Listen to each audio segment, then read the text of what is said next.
A supply shortage due to COVID-19 is putting some of the most vulnerable at risk. Kidney patients who rely on dialysis say their treatments are being cut short. Without that therapy, they could get sick or die. Investigative reporter Sean Mercedes spoke to patients whose lives depend on it. I was in the fourth quarter of kidney failure, so the only thing to keep me living was to take dialysis 3 days a week. For 7 years, Lawry Nabb says he's been getting routine renal replacement therapy. But this week, he says clinicians at Dialysis told him his treatment is being shortened. They've cut me down to 3, and they claim they may have to cut me down to 2. The 80-year-old and his wife and daughter who take him to therapy were caught off guard. I had no idea this was coming. Nabb is not alone. Amisha Williams started getting dialysis more than a decade ago after being diagnosed with kidney disease. She says this week her treatment at Fresenius Kidney Care ended sooner than expected. 3 hours and 15 minutes. That's my technical treatment time. How long was your treatment today? Today, I only did a 2-hour treatment. Why?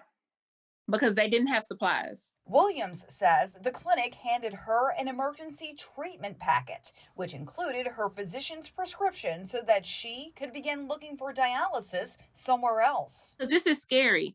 When you find out in the spur of the moment, you're like, oh my God, where am I going to go? What am I going to do? KHOU 11 Investigates reached out to Fresenius Medical Care North America, the company that distributes supplies to more than 2,600 dialysis centers across the country, including the ones where Williams and Nabb received treatment. A spokesperson confirmed they are experiencing a shortage of acid concentrate, a fluid used in the dialysis process. He said, in part, our delivery drivers and manufacturing employees have been impacted by COVID-19, which has resulted in supply challenges. The company has called on volunteers and the National Guard to supplement our workforce.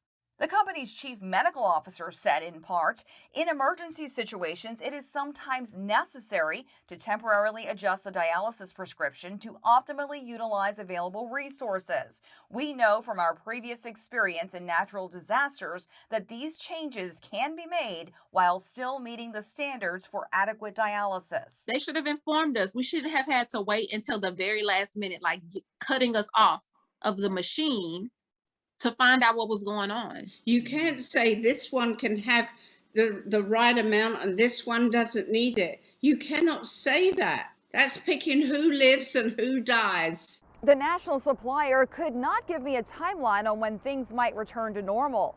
Dialysis, the place where Lawry Nabb receives his treatment, tells me they predict it could be 2 to 3 months. Back to you. Cheryl started looking into this story because a viewer emailed us a tip. So if you have something our investigative team should look into, email investigates@khou.com.